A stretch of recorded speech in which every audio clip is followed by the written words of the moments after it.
नमस्कार जय जगन्नाथ। आज बनैबा बंधाकोबी ग्रीन मटर आलू देके गोटे तरकारी बहुत ही बढ़िया लगे।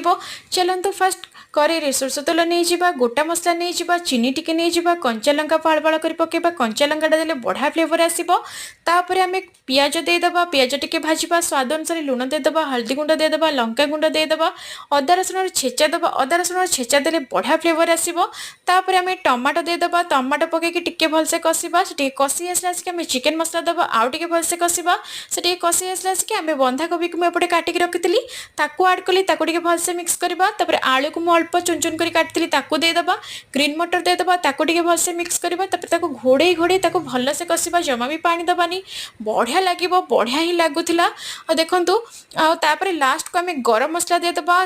पूरा एक गरम गरम भात रे रोटी परोठा सहित खाइबे, बहुत ही बढ़िया लगे। और जदि मो चैनल को सब्सक्राइब करना सब्सक्राइब करनी। धन्यवाद।